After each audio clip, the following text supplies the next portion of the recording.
Hello, and today I'm going to provide you some info on the Terracotta Army. Although this might not be the most fantabulous presentation, I'll still try my best. Before I get started on the Terracotta Army, how about I give some background about the emperor that this Terracotta Army was created. The emperor's name was Kang Shi Huangdi, and he was known as the first emperor of China. Basically what happened was during the time of this warring states, which was when all of these other countries were fighting each other in one massive battle constantly for who would take lead, Kang Shi Huangdi took control and his army crushed everyone else's, and he declared himself the first emperor of China, of the unified China, in 221 BC.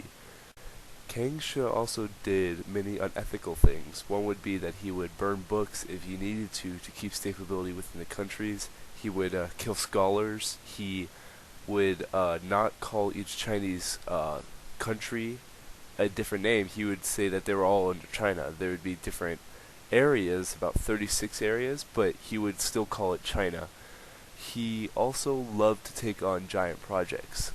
He was the first to rectify the idea for the Great Wall to protect all of New China. He was the first to build massive roadways to help unify China. He loved to create a centralized economy to help make all the Chinese different areas have to force to work together to trade and use currency. But the major one that he started, which was the first project he did as the emperor, was the Terracotta Army. Um, Now that we've given some background on the emperor, how about we actually talk about the Terracotta Army, which was the main idea of this project.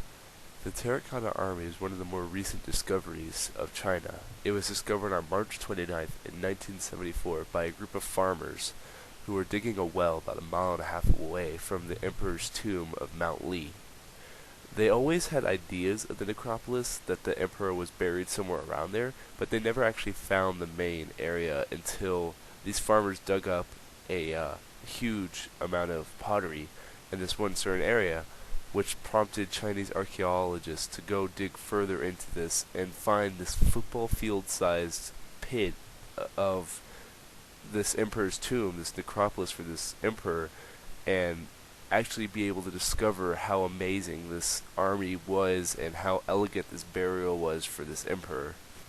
As I said previously, the Terracotta Army was the first major project that the emperor undertook as the new lead of China. He came into power around 221 BC, and his death was around 210 BC. And what's so amazing about this project is that they only had about 10 years to work with, 10 to 11 years to work with, but in that time they were able to create 8,000 soldiers, 130 chariots, about 500 horses, and 150 cavalry horses for their emperor in the afterlife.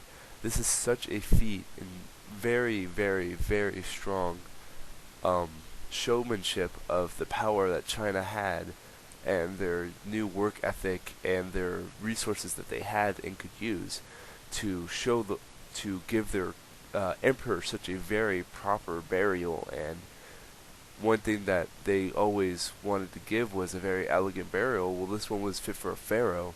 They wanted to protect their emperor in the afterlife so he could rule then and live on forever because of all the amazing things he did for China.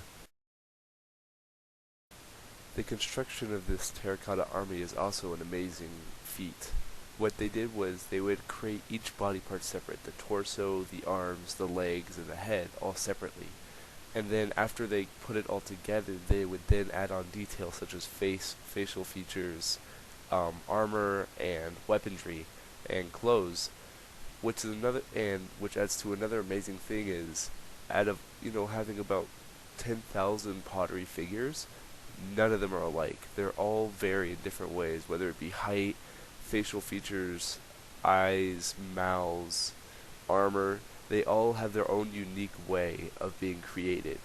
They also were painted differently. They had various colors of paint, and although you can't see the paint as of now because it's been faded away, there are some that still have little markings of paint.